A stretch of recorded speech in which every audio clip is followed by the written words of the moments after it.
बहुत स्वागत है आप सभी का। खबर दोपहर देख रहे हैं आप, मैं हूं आपके साथ पद्मा कुलदीप। तो चलिए बुलेटिन की शुरुआत करते हैं। कांग्रेस की किसान न्याय यात्रा के तहत नेता प्रतिपक्ष उमंग सिंघार शहडोल संभाग के दौरे पर पहुंचे, जहां वोट चोर गद्दी छोड़ नारों के बीच कांग्रेस कार्यकर्ताओं ने उनका जोरदार स्वागत किया। इस दौरान उन्होंने कहा कि 2028 अभी दूर है, लेकिन उन्होंने मुख्यमंत्री पद से खुद को अलग नहीं किया है। वहीं मीडिया से चर्चा के दौरान उमंग सिंघार ने बड़ा खुलासा करते हुए कहा कि कई भाजपा विधायक हमारे संपर्क में हैं, अभी हमने उन्हें रोक रखा है, जिस दिन चाहेंगे उसी दिन दरवाजा खोल देंगे। साथ ही उन्होंने भरोसा जताया कि 2028 में मध्य प्रदेश में कांग्रेस की सरकार बनेगी।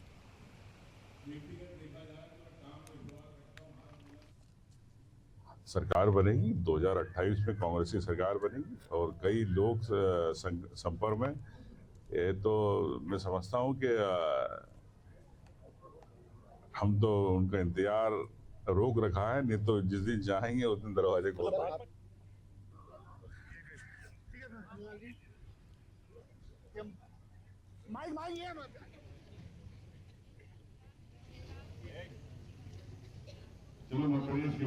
विश्वविद्यालय का नाम रोशन किए हैं।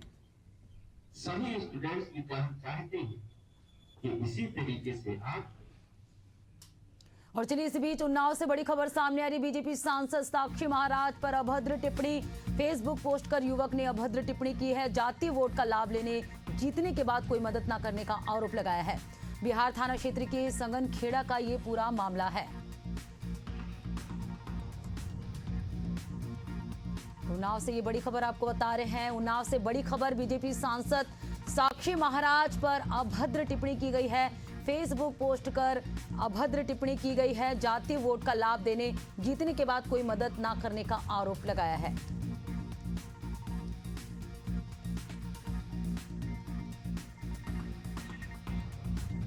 तो बीजेपी सांसद साक्षी महाराज पर अभद्र टिप्पणी की गई है। जातीय वोट का लाभ देने जीतने के बाद कोई मदद नहीं करता। बिहार थाना क्षेत्र के संगन खेड़ा का ये पूरा मामला है। तो बड़ी खबर आपको बता रहे हैं उन्नाव से, जहां बीजेपी सांसद साक्षी महाराज पर अभद्र टिप्पणी की गई है।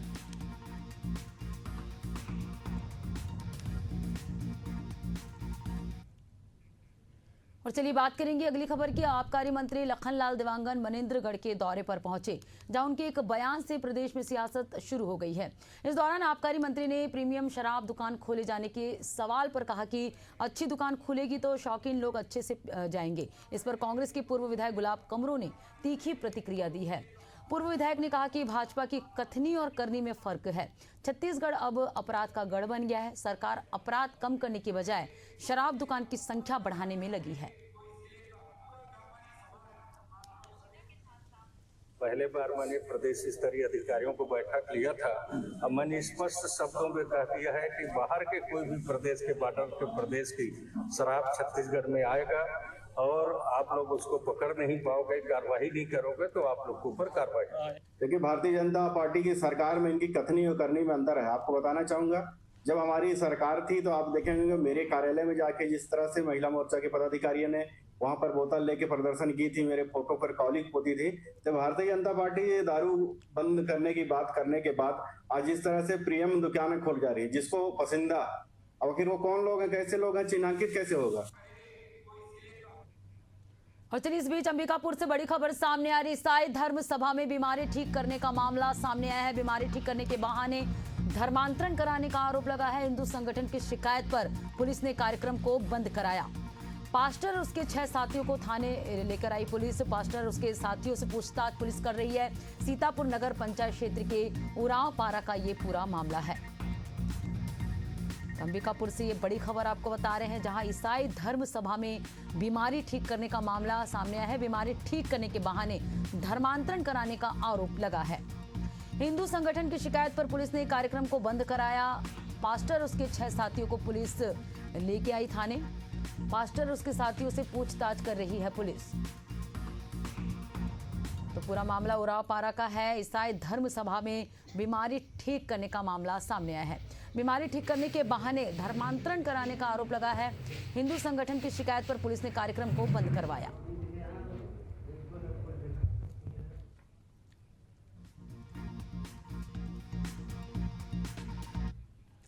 अगली बड़ी खबर कासगंज से है। रेप के प्रयास का आरोपी पुलिस मुठभेड़ में घायल। मुठभेड़ के दौरान आरोपी बाबू खान के पैर में लगी गोली। आरोपी से एक तमंचा, कारतूस, चोरी की बाइक, चांदी की जंजीर बरामद की गई है। सोरो कोतवाली पुलिस की ये कार्रवाई है।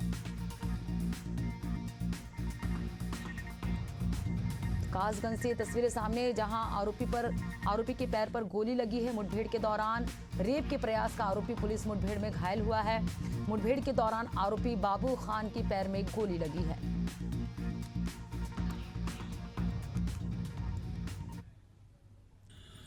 आज ये ठठेरपुर मार्ग पर थाना प्रभारी सोरो और उनकी टीम द्वारा चेकिंग की जा रही थी। चेकिंग के दौरान एक व्यक्ति मोटरसाइकिल से आता हुआ दिखा। इन्होंने रोकने का इशारा किया तो वो व्यक्ति मोटरसाइकिल मोड़ के भागने लगा। जब इन्होंने पीछा किया तो उस व्यक्ति ने फायर किया। पुलिस ने भी जवाबी फायरिंग की, जिससे उसके पैर में लगी और यहाँ पे वो मोटरसाइकिल सहित गिर पड़ा। जब पुलिस ने उससे पास आकर के उससे पूछताछ की तो उसने अपना व्यक्ति बाबू खां बताया, जो चंदनपुर कटियारी का रहने वाला है। अभी 2 दिन पहले इसने अपने पास के पड़ोस की गांव की एक महिला के साथ इसने सेक्सुअल असॉल्ट किया था। उसके साथ मारपीट भी किया और उसकी चांदी की चेन छीन के भाग गया था। इसके संबंध में थाना सोरो पे एक मुकदमा पंजीकृत था और इससे वांटेड अभियुक्त की तलाश थी, जिसको आज SHO सोरो और उनकी टीम ने उसको पुलिस मुठभेड़ में गिरफ्तार किया है। अगली बड़ी खबर हरिद्वार से। गंगा का जलस्तर बढ़ा। प्रशासन ने जारी किया है अलर्ट। गंगा का जलस्तर चेतावनी के निशान से ऊपर पहुंच गया। प्रशासन ने चौकियों पर विशेष निगरानी बढ़ाई है। सड़कों में भरा पानी, यातायात भी प्रभावित हो रहा है। तो गंगा का जलस्तर बढ़ने से यहां पर अलर्ट किया गया है। सड़कों में भी पानी भर गया। यातायात इस दौरान जो है प्रभावित हो रहा है। हरिद्वार से ये तस्वीरें सामने, ये गंगा का जलस्तर बढ़ गया है। गंगा का जलस्तर बढ़ने से जो है चेतावनी के निशान से ऊपर पहुंचा है। प्रशासन ने चौकियों पर विशेष निगरानी बढ़ाई है। तो सड़कों में पानी भर गया। यातायात इस दौरान जो है प्रभावित हो रहा है। तो गंगा का जलस्तर बढ़ गया है। गंगा का जलस्तर चेतावनी के निशान से ऊपर पहुंच चुका है। प्रशासन ने चौकियों पर विशेष निगरानी बढ़ा दी है। सड़कों में पानी भर गया है। यातायात भी इस दौरान प्रभावित हो रहा है।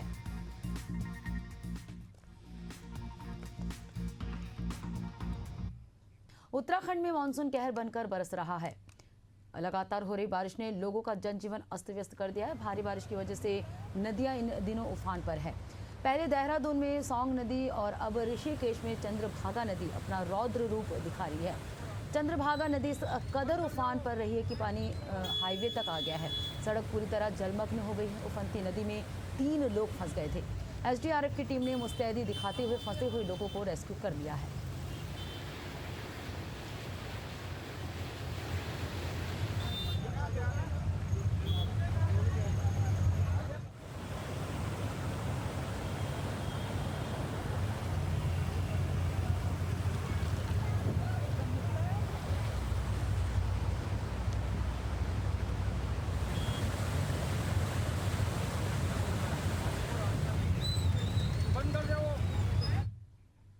और चलिए बात करेंगे अगली खबर की। सिंगरौली नगर निगम के वार्ड क्रमांक 41 गनियारी में बनाई जा रही 5 लाख रुपए की PCC सड़क विवादों में घिर गई है। स्थानीय निवासियों का आरोप है कि सड़क की गुणवत्ता बेहद खराब है और ये ना तो चलने योग्य है, ना ही देखने लायक। लोग इसे नगर निगम के धन का दुरुपयोग मान रहे हैं। साथ ही ये आरोप भी लगाया जा रहा है कि सड़क का निर्माण किसी विशेष व्यक्ति को लाभ पहुंचाने के लिए किया गया है, ना कि आम जनता के भले के लिए। इसके अलावा निर्माण कार्य में नगर निगम के इंजीनियरों और अधिकारियों की लापरवाही भी उजागर हो रही है।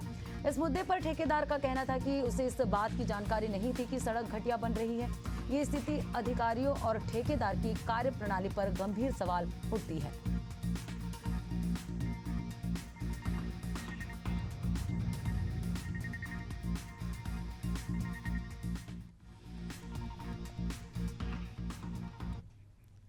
इधर सीधी जिले में एक सप्ताह के भीतर लगातार मर्डर की घटनाएं सामने आई है। कमरजी थाना में पदस्थ महिला आरक्षक सविता साकेत को उसके पति ने देर रात बेड से हमला कर हत्या कर दी। घटना को लेकर बताया गया कि पति को अपनी पत्नी पर अवैध संबंधों को लेकर संदेह था, जिसके चलते उसने इस जघन्य वारदात को अंजाम दिया। घटना की जानकारी मिलने पर पुलिस ने कार्रवाई शुरू कर दी और आरोपी पति की गिरफ्तारी के लिए प्रयास किए जा रहे हैं। सीधी जिले में पिछले 2 दिनों में 3 हत्याएं हो चुकी है, जिसमें कमरजी थाना क्षेत्र की ये घटना भी शामिल है।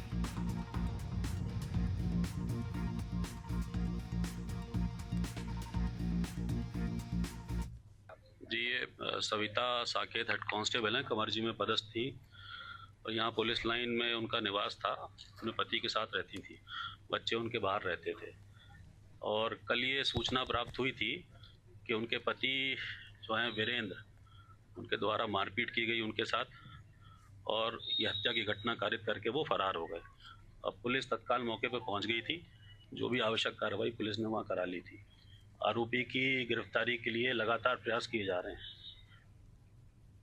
बालोद जिले के लाटाबोर स्वास्थ्य केंद्र में कार्यरत स्वास्थ्यकर्मी ऑनलाइन धोखाधड़ी का शिकार हो गए हैं। साइबर ठगों ने व्हाट्सएप पर भेजे गए संदिग्ध फाइल के माध्यम से उनके बैंक खातों से 55,000 रुपए से अधिक की राशि उड़ा ली।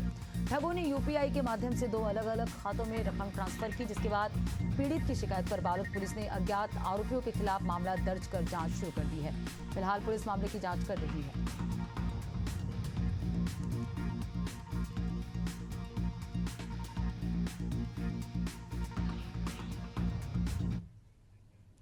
मंदसौर में पिपलिया मंडी नगर परिषद के भाजपा पार्षद श्रवण सिंह चौहान और उसके साथी अभिषेक चौधरी पर एक युवती का अपहरण करने का मामला सामने आया है।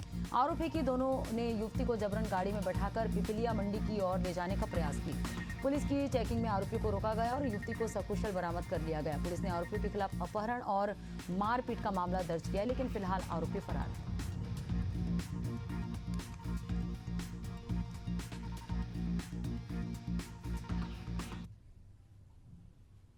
गाड़ी आई और अल्टो गाड़ी आई और उसमें से अभिषेक चौधरी बाहर निकला, तो वो मुझे जबरदस्ती कार में उठा के और लेके गया और मेरे साथ मारपीट भी करी गाड़ी में। वही यहाँ पे मंडी के यहाँ पर पुलिस थी, तो उन्होंने गाड़ी रुकवाई और फिर वहाँ से हम सब था।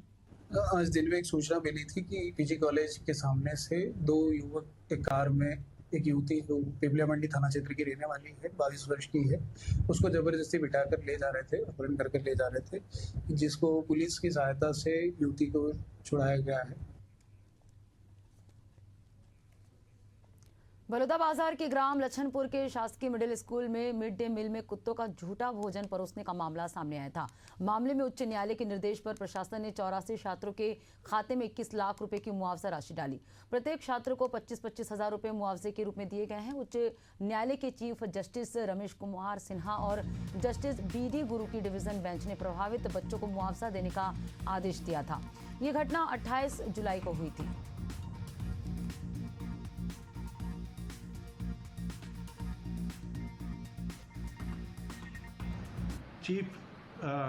हाई कोर्ट के चीफ जज ने संज्ञान में लिया और सेक्रेटरी को अपनी वो प्रस्तुत करने के लिए वो किया और सचिव द्वारा प्रस्तुत के 4 बिंदुओं पे वो पूछा गया था।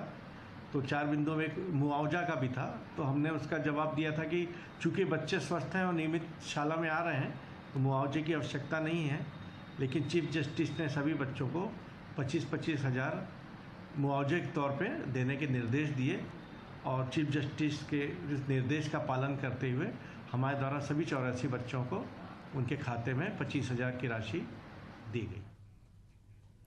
बैतूल जिले के राक्सी गवली ढाना गांव की दिव्यांग बालिका दुर्गा येवले का चयन दिव्यांग T20 क्रिकेट वर्ल्ड कप के लिए हुआ है। ये प्रतियोगिता भारत में आयोजित की जाएगी, जिसमें अमेरिका, श्रीलंका, बांग्लादेश समेत 7 देशों के दिव्यांग खिलाड़ी हिस्सा लेंगे। दुर्गा इस प्रतियोगिता के लिए शहर के स्टेडियम में प्रैक्टिस कर रही है। आपको बता दें कि ब्लाइंड क्रिकेट वर्ल्ड कप 11 से 25 नवंबर तक नेपाल में आयोजित होगा।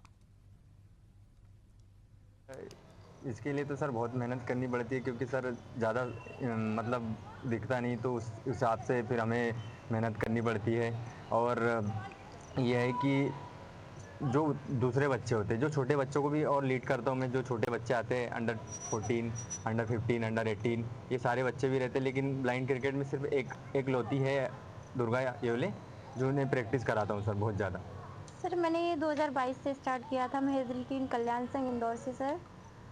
और सर जब से स्टार्ट किया है तब से काफ़ी संघर्ष करना पड़ा सर, मुझे सामाजिक परिस्थितियों का सामना करना पड़ा। कौन कौन से मैच आपने खेले हैं और आप किस में चयन हुआ? सर मैंने नेशनल, सबसे पहले तो मैंने डिस्ट्रिक्ट लेवल पे खेला, फिर नेशनल खेले, 3 नेशनल खेले सर, फिर जोनल खेले, उसके स्कोर पे मेरा इंडिया में हुआ है सर। अभी कौन सा मैच खेलने जा रही हैं आप और कब ये मैच होना है? सर ये ब्लाइंड क्रिकेट वर्ल्ड कप है जो 11 से 25 नवंबर 2025 में है सर, जो नेपाल में होने हैं। खबर यूपी के ललितपुर से, जहां शासन की ओर से चलाए जा रहे नो हेलमेट नो फ्यूल अभियान को पेट्रोल पंप संचालक खुलेआम पलीता लगा रहे हैं। अधिकांश पेट्रोल पंपों पर खुलेआम बगैर हेलमेट पर फ्यूल दिया जा रहा है, तो कई पेट्रोल पंपों पर हेलमेट की रस्म अदायगी की जा रही है। कुछ जगहों पर तो बोतलों में पेट्रोल दिया जा रहा है। 15 दिन बीत जाने के बाद भी एक कार्रवाई अमल में नहीं लाई गई, जबकि शासन ने 1 सितंबर से लेकर 30 सितंबर तक नो हेलमेट नो फ्यूल का कड़ाई से पालन करने के स्पष्ट निर्देश दिए हैं।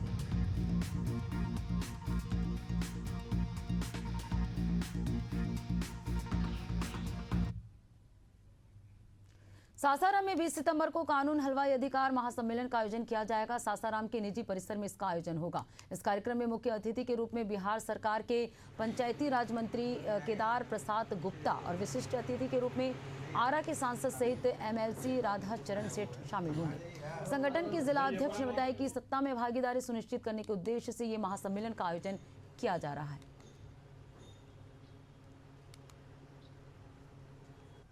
इसलिए हमारे समाज के जितने भी बुद्धिजीवी और नौजवान मिलकर के एक निर्णय लिए कि 36 वर्षों के बाद जो ये निर्णय लिया गया है, एक नए समाज में एक दिशा और दशा का परिवर्तन होगा।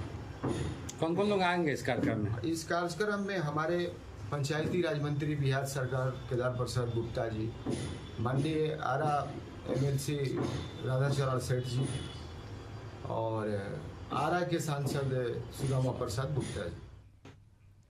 पश्चिमी उत्तर प्रदेश उद्योग व्यापार मंडल के नवनियुक्त प्रदेश अध्यक्ष सुनील खत्री का बरेली आगमन हुआ। गाजियाबाद से बरेली की यात्रा के दौरान उनका कई स्थानों पर स्वागत किया गया। इस दौरान उन्होंने युवा व्यापारियों से अपील की कि सब्सिडी की लालच में बिना समझे कोई बड़ा निवेश न करें। साथ ही व्यापारियों के उत्पीड़न और पलायन पर चिंता जताई। खत्री ने प्रदेश अध्यक्ष घनश्याम दास गर्ग और महामंत्री तिलक राज अरोड़ा का आभार जताया और बताया कि संगठन व्यापारियों की समस्या को राष्ट्रीय स्तर तक पहुंचाकर समाधान करवा रहा है। अधिकारियों के खिलाफ भी हम लोगों का अभियान चलेगा कि उत्पीड़न किसी भी हालत में अधिकारी जो उत्पीड़न कर रहे हैं, जिसकी वजह से ज़्यादा परेशान होने के बाद। और चलिए इस बीच सिरौन से बड़ी खबर सामने आ रही। दीपनाखेड़ा थाने के लॉकअप में बंद आरोपी की मौत हो गई। रेप के मामले में बंद था आरोपी। सूत्रों के हवाले से जानकारी सामने आई है। आरोपी की मौत से पुलिस प्रशासन पर सवाल उठ रहे हैं। तो सिरौन से बड़ी खबर आपको बता रहे, जहां जेल में बंद आरोपी की मृत्यु हो गई है। दीपनाखेड़ा थाने के लॉकअप में बंद आरोपी की मौत हो गई है। रेप के मामले में बंद था आरोपी, ऐसे सूत्रों के हवाले से जानकारी सामने आई है।